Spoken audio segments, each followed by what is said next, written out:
Hello, everybody. Welcome to Planet FPL, the world where everything that revolves around fantasy Premier League. My name's Such. And my name is James. People's poll on a Tuesday feels like it doesn't. I don't know why it feels like a little while since we've done a people's poll on a Tuesday. But like a whole week.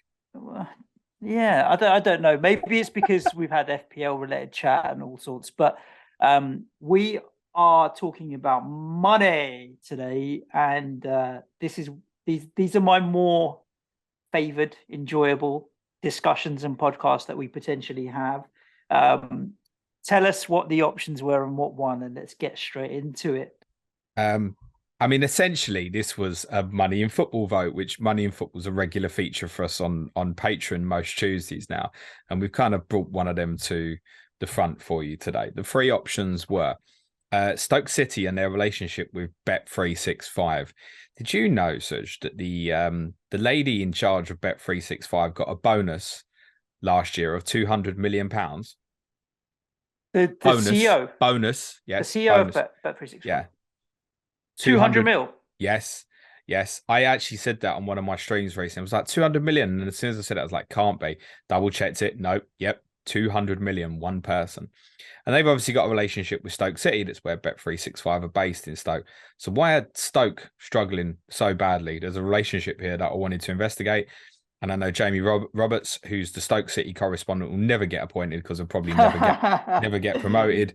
Was going around yesterday telling people to stop fucking voting for what did win this poll. But we'll come back to you, Jamie, with that conversation about Stoke. Another option was the Deloitte Money League findings from last week were published. There's some interesting aspects of that, and we're going to touch on a little bit of that on this podcast. But the winner of the vote was Juventus's 15-point deduction in Serie A, which has taken them from fourth in the league and just inside the Champions League places, with potential and an outside shot of still maybe challenging for the title, despite their 5-1 battering at runaway leaders Napoli last week, down to 10th. It's not just a 15-point deduction, though, is it? Because obviously, if you're taking away Champions League football, that's a major fine as well, isn't it? Basically, you're losing out on, let's say, quarter-final position, £80 million worth or so. So it's not a big fine, but effective it is. Obviously, don't finish in the top four. They're now 14 points adrift of the top four. Of course, it's Jose's Roma, Suj, who's jumped from 5th to 4th. He's the luckiest man in the world, I swear to God, honestly. This is our third podcast on Juventus in 14 months. We've been over this story for quite a while. We did a podcast, which was a People's Poll podcast, in December 2021, when we knew that Juventus were first being put under investigation for, let's say, cooking the books in certain ways overall, which we'll touch on in more detail a little bit. And then last month on Patreon, on our Money in Football podcast, we investigated the fact that Juventus's entire board had resigned, including Andrea Agnelli, who's caused much condemnation for his lead role in trying to set up the Super League. But in fairness to him, in terms of on-field matters, since he came into the football club, Juventus's on-field performances have much improved over the last decade or so. Now they've got their 15-point deduction. Where are we at, Suj? What have they done? Well, there was two separate cases, James. So I don't think we've finished yet. The 15-point deduction we used to quite a few listeners who maybe don't keep in touch with European football as much, or maybe not even Italian football as much. And this is an ongoing investigation that dates back quite a while. But like we said, there's two separate investigations, James. There is one which is to do with player transfer dealings. You'll remember the infamous suspected deal with Barcelona. No, you're not telling me Barcelona's implicated.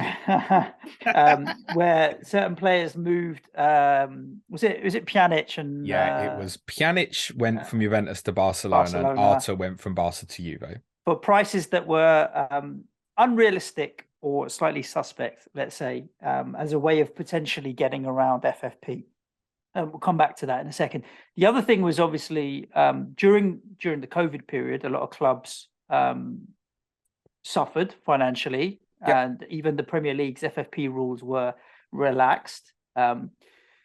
And clubs were allowed to lose more money than they might have lost in normal circumstances. But again, you want to show a fair reflection of what's actually happened. I mean, Everton in the Premier League being a classic case of where the numbers don't quite stack up. The argument there, or the suspicion there, was that Juventus had said that the players had taken a wage cut during that time period, and as a result, their losses were much less. But had they actually even taken a pay cut, or had Juventus manipulated the situation using bonuses and other payments to mask over the fact that these players hadn't, in fact, actually taken a pay cut? And this obviously became something that might have been a bone of contention for Manchester United and Cristiano Ronaldo, because when he obviously had his contract torn up with Manchester United, they agreed to part company at the back end of last year. There was talk that Juventus still owed him money from that period, and there was a piece of paper that no one had seen but potentially existed that Ronaldo was going to go back after them. Was it 15 million? It was 15 or 20, I think.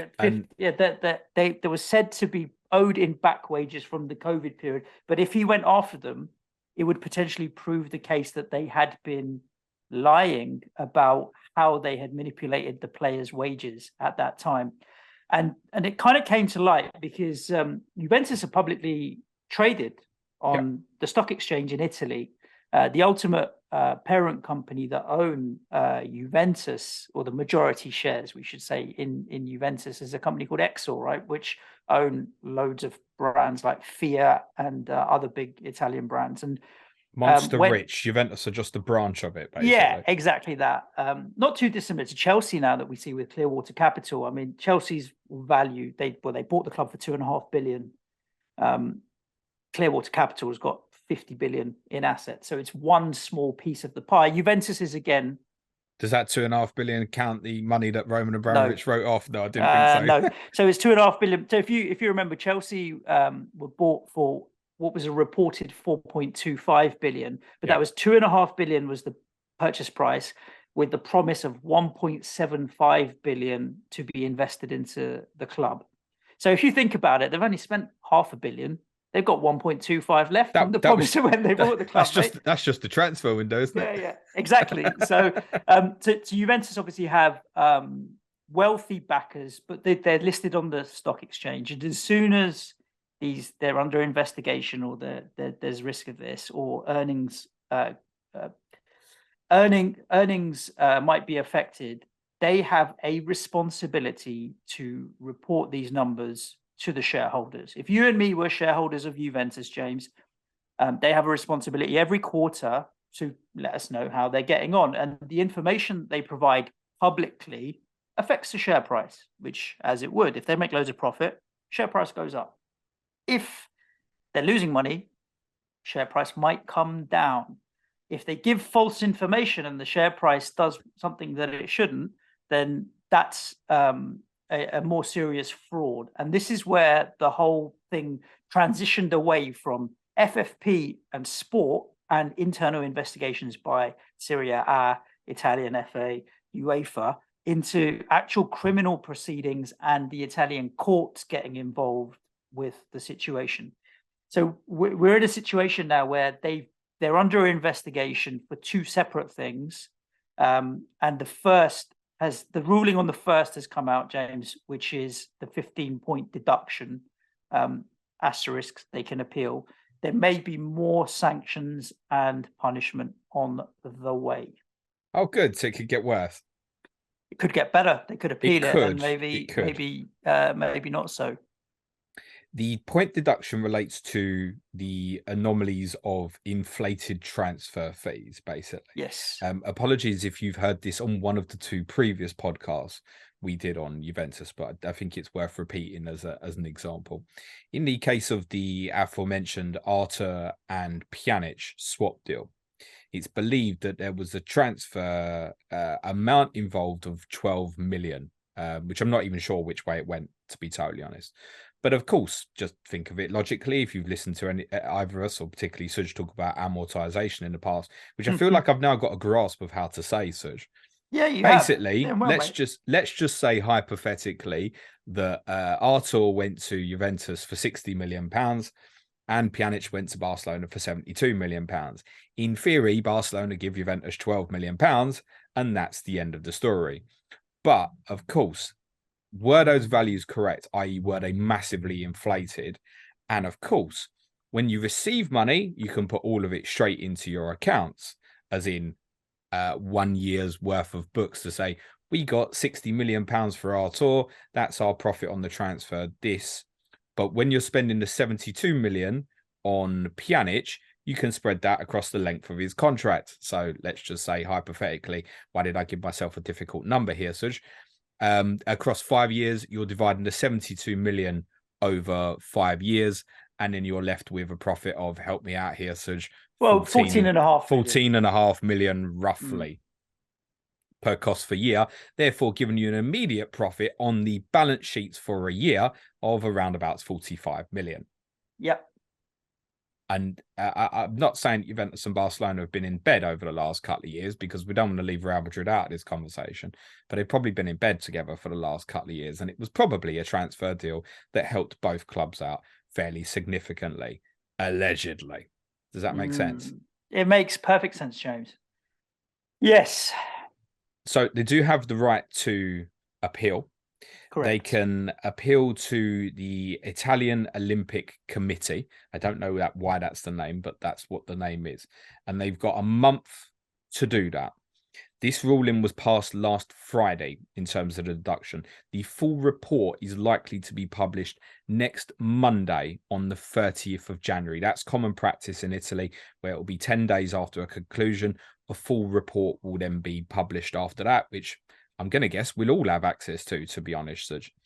But the... Can you speak Italian? Oh God, that's going to be a problem, is it? Yeah. I'm gonna need Google Translate, mate. I'm gonna need James Horncastle from the Athletic to translate or something, I think.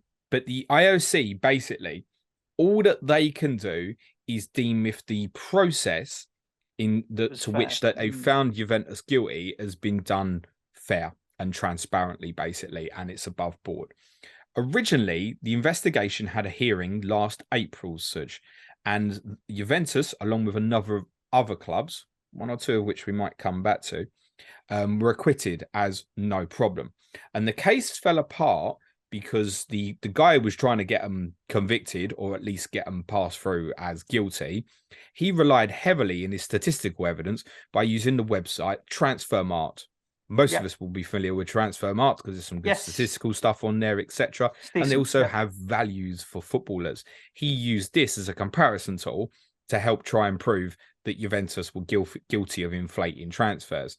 Obviously, on that basis, it fell apart. Following that, new evidence came to light where there were supposedly tapped phone call recordings, which included this one where supposedly two Juventus directors were recorded saying, if they find this alleged paper about about Ronaldo, we are fucked. Indeed. Basically.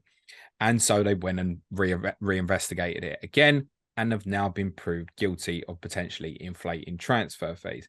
But then the Ronaldo stuff relates more to wages. To the wages. And this is where you've said, obviously, it's two completely separate investigations. Juventus could get away with this one, get it annulled, get the points deduction removed for the inflated transfer fees, and they might get done again for another 15 points on the wages. That's not to say it'd be 15 points. It might be a fine. It might be 30 points. It might be, we suspected when we did the podcast last month that the motion would probably be a little bit extreme. Many of you may remember. Go on. I was going to say, I don't think that's going to happen. Nah. That it will be overturned just by nature of the sheer volume of transfers that were under investigation. There was over 60, I think in total, finally 62 transfers, James, were under investigation. I was blown away that over half of them, 36 of them, were young players. We talk about how Chelsea can skirt FFP because they've turned their academy into a business. They're making 5s and 10s here and there. Even more so when you inflate the prices of these players. Sometimes you do wonder how a player with no first team experience or appearances, or maybe just a handful of Carabao Cup or Cup appearances, goes for like 12, 15, 18 million. Who's to say that there's not a little bit of that going on here with money moving around? But if there was just 2 or 3 transfers, James, I feel like there might be scope for this appeal. The fact that there's over 60 transfers under investigation means that the points reduction might get reduced, but I don't think it's disappearing. Well, the guy who actually, what's interesting about it, the guy, I forgot his name, who originally requested what the punishment would be, he requested that it would be a -9 points. So a 9-point deduction. Then they've gone to hearing, actually no, it's worse than that. It's 15. Yeah. I mean, that doesn't lead you to think that they're going to get it turned around either, to be totally honest. Yeah, no, I don't see. I see it being reduced, but not to nothing.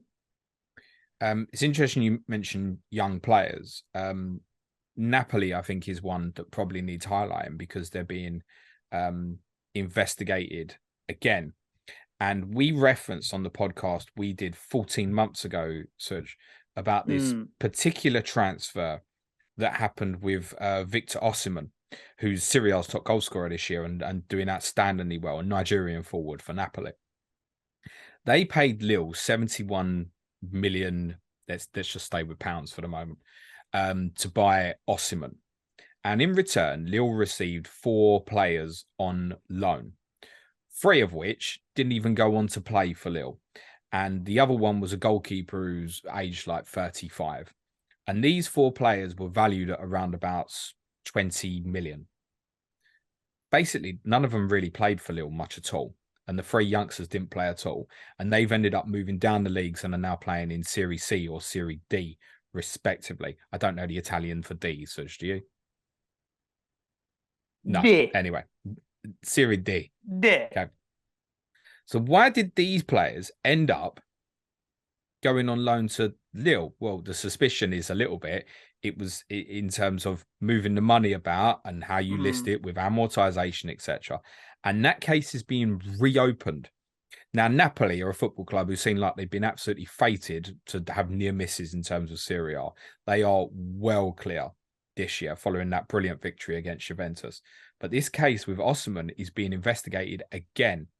Now, his fault, and this is being done by the Naples jurisdiction, whereas the Juventus one has been done by the Turin jurisdiction. So it's not like so much the footballers as such. It's not the Italian FA. It's then getting recommended to them. It's believed that hearing's probably not going to be for 6 months, which just happens to be up probably just after Napoli wins Serie A. And that's going to be the big story, isn't it? This time next year. Napoli stripped of last year's Serie A title success. You can see it now, can't you? Yeah, I think that would be particularly harsh. Why are there always scandals in Italy? Yeah, it's true. Your club are not without suspicion here. Well, I don't say your club. I say employees of your club. I watched Expression Zoozing yesterday after your game's match reaction, and as he said, James, where's Paratici? He needs to be working on getting us a new defense. He's working on his defense against Juventus. So, one way of looking at it. So, obviously, there's individuals that have been implicated and given certain bans. The nervousness for Tottenham, and we intentionally left this out of our Tottenham Patreon podcast today so we could discuss it now because it relates to Juventus, is Tottenham's managing director, Fabio Paratici, has been sporting director, no? He's not is he managing director? He's managing director is his title, but in terms of football essence, he's director of football, if you will. He's been given a 30-month ban from currently Italian football. The bit that should make Tottenham fans particularly nervous is it's bigger than the bans given out to even the likes of Agnelli.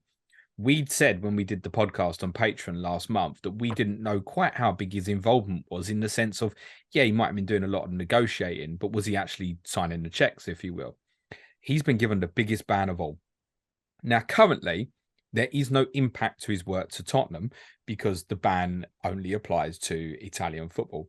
Can you buy players from Italy? I have no idea, but I reckon you might have to send Bentancur and Kulusevski back, mate. I think that deal is not going to happen because of Paratici's dodgy dealings. My assumption would be that someone else on Tottenham's behalf could probably sign the papers, and that probably wouldn't be too much of a problem. But of course, there is the potential here that should this become a European/worldwide ban, it's believed that it's going to be recommended to UEFA and FIFA respectively that these bans are upheld across the football communities outside of Italy.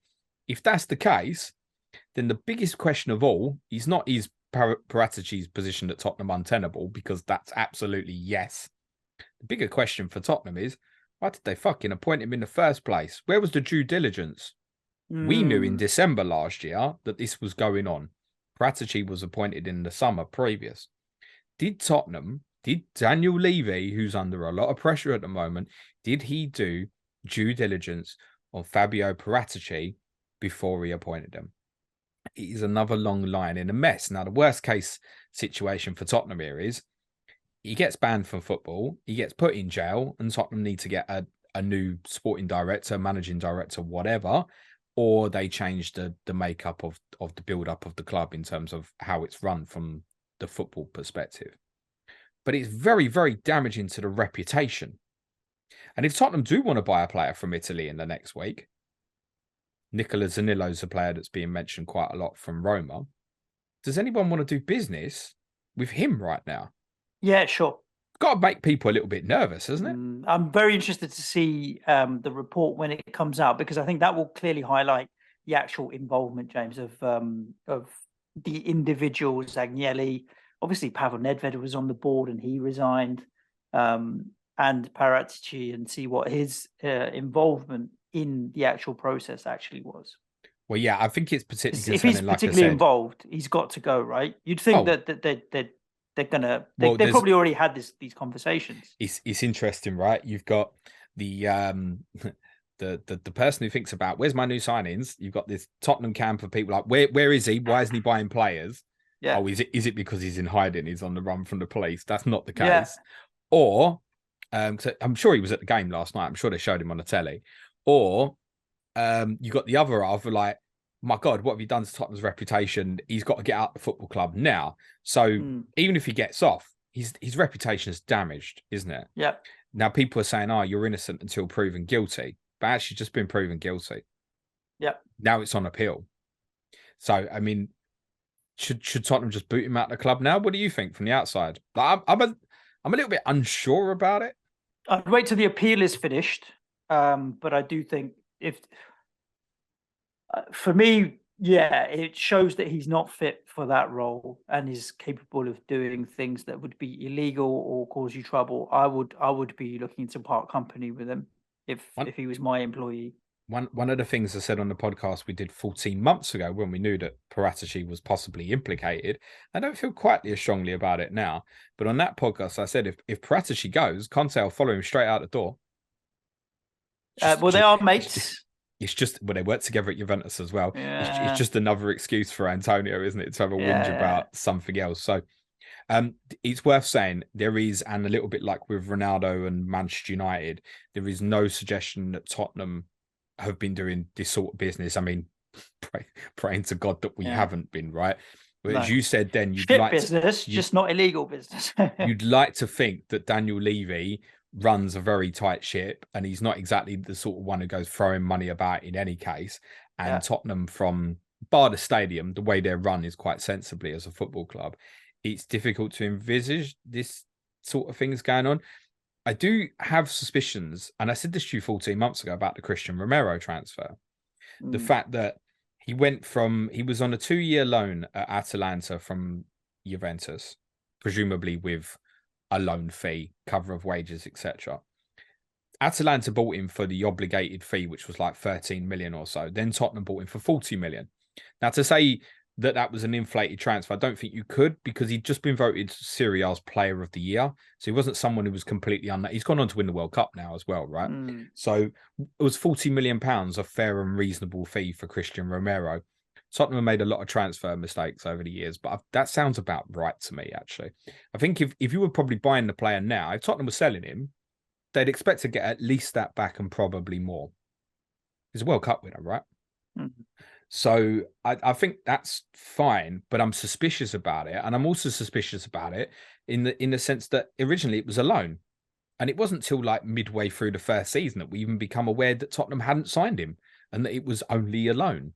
Now, part of that, again, was possibly maybe Tottenham were on the edge of their spending for that particular year and wanted the money moved over to the summer's just gone. And the transfer went through officially as a formal purchase in the summer window just gone. It's that one that I'm a little bit nervous about. Otherwise, I'm not concerned about, I mean, we've basically stole Bentancur and Kulusevski. If Tottenham take up the obligation on Kulusevski, which I see no reason why they won't. On that, a lot of people have said, can the Kulusevski transfer be impacted? We don't think so. We think Tottenham have an obligation where they have to buy him if they qualify for the Champions League this season. And if they don't, they still have the option to make, and that's up to Tottenham. It's not up to anybody else. They still have the, why wouldn't they? For it's like 30 million euros or 35 million euros. There's no reason why Tottenham wouldn't just activate that. So that shouldn't be impacted in any way, but it's not helpful that Tottenham's, the guy that deals with Tottenham's transfers is potentially under threat of a complete worldwide ban from football, and Tottenham fans are begging him to complete transfers in the next week. Yeah, it's crazy. A little bit. One thing that I do want to see, James, and it's difficult and I don't think it'll ever be implemented, is a standardization of accounting practice across UEFA and across football clubs. I understand that different countries have different accounting rules and different accounting regulations. But there are certain industries and certain sectors where there is, if it's not a legal requirement to account in a certain way, there are practices that people adhere to and account for in a standardized way. And that would include transfer fees and the way wages are reported and different things are reported. I mean, for example, would you feel more comfortable if you knew that every football club had to account for transfers in the same way in terms of when they sell a player, how they're allowed to capitalize on the upside profit or not? Yeah. If every club had to account for the transfer fees in exactly the same way, if every club had to account for salaries and bonuses in exactly the same way and couldn't manipulate it, if every club had to account for, the rules could be different for youth players versus players that are first team professionals, for example, because with FFP, for example,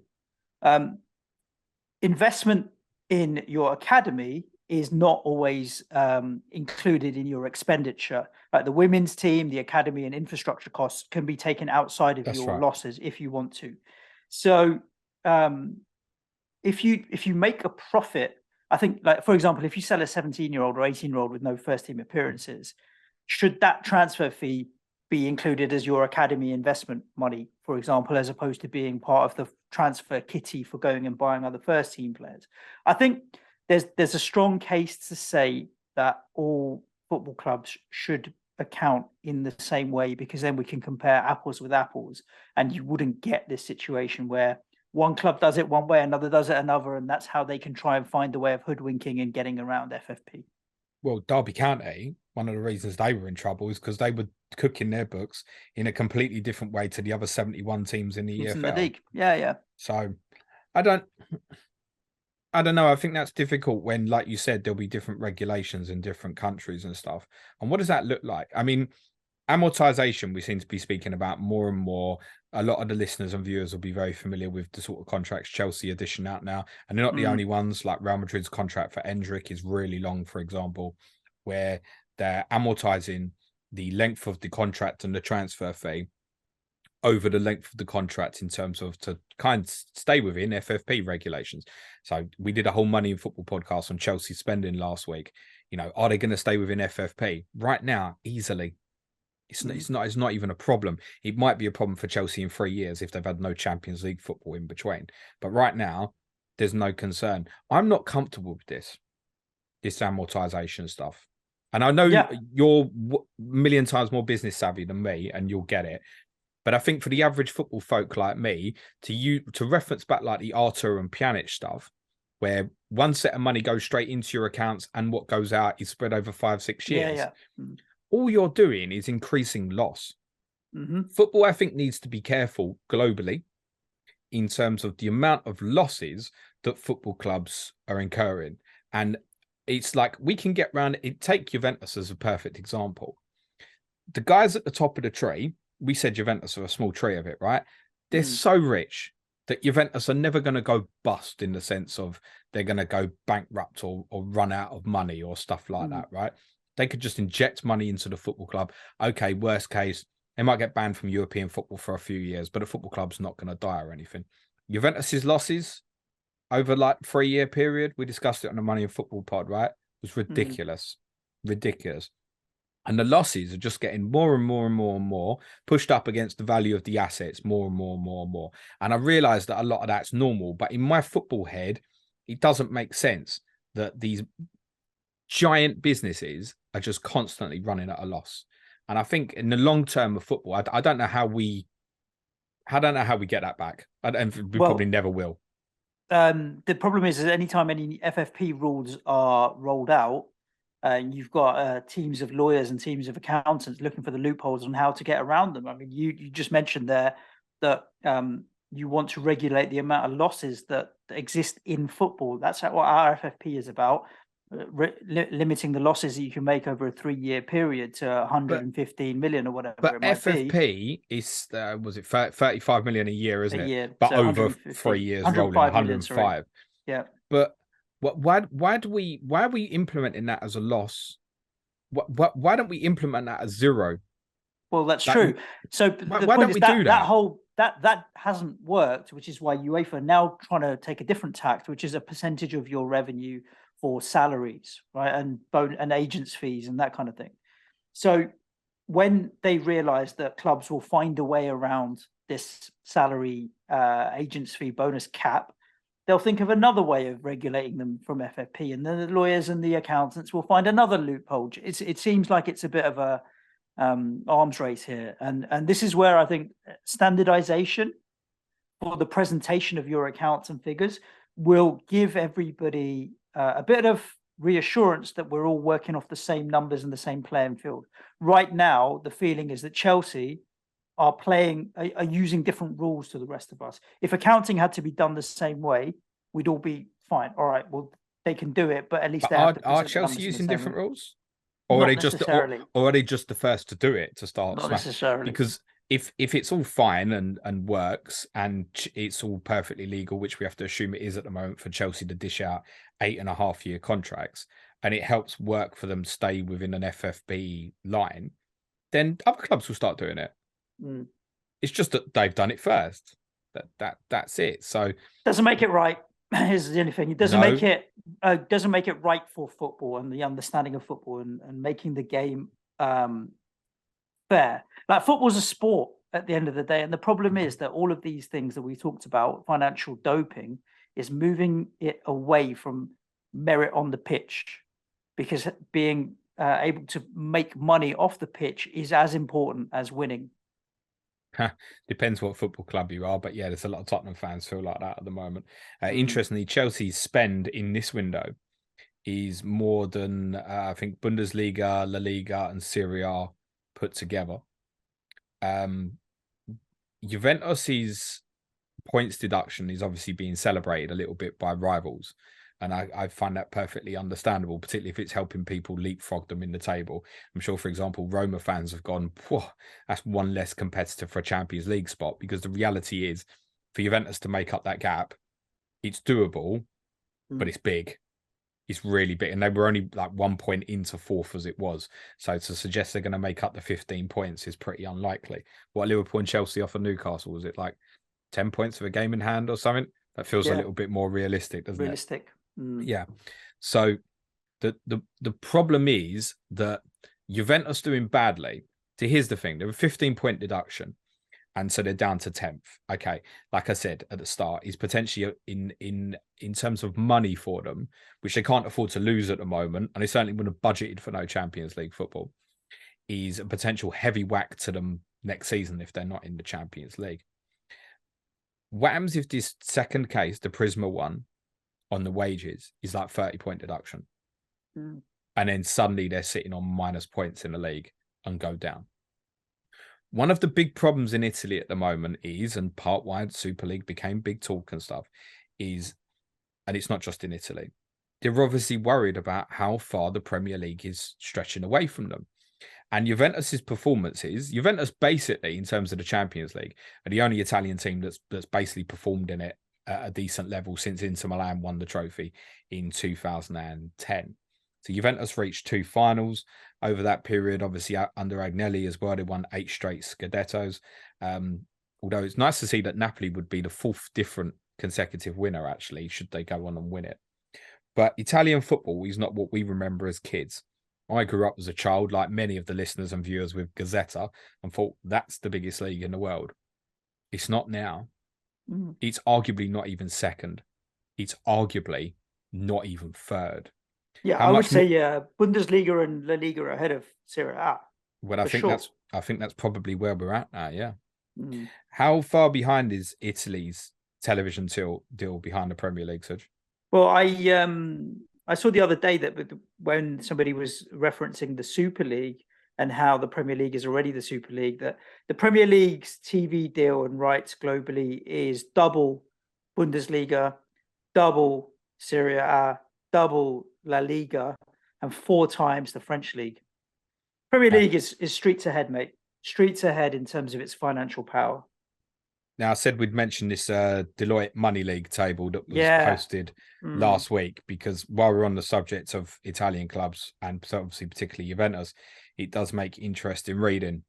Juventus have dropped to 11th in the latest table. They've been leapfrogged in that table by Arsenal and Tottenham, the 2 North London clubs, which now means there is no Italian club in the top 10.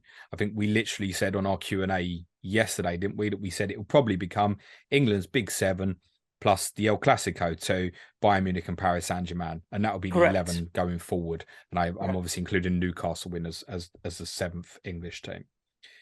The only other 2 teams from Italy that make up the top 20, of which all of the big 6 from England are in the top 10. You got Inter Milan are in 14th position and AC Milan are in 16th. And this is revenue for last season. So let me give you an example of that. AC Milan is 16th. Revenue of 264 million is roughly half of Tottenham. Wow. In that money league, above AC Milan sits West Ham United, and one place below them sits Leicester City. One place further behind that is Leeds United. One place further behind that is Everton. One place further behind that is Newcastle. And we know certainly Newcastle are going to fly through this. It's going to change. Yeah. So Leeds have been back in the Premier League for what? This is 3rd year, I want to say, maybe 3rd year. And their revenue was only 40 million less than AC Milan last year. They're already getting to that level. And obviously Leeds, I understand, is a very big football club. But to see AC Milan on a money league between West Ham and Leicester, with respect to those 2 English teams, gives you an understanding of the power disparity now between England and Italy, doesn't it? Yeah, massively. But we've known this for a while, James. It's not new news to us, really. That the Premier League is such a powerhouse.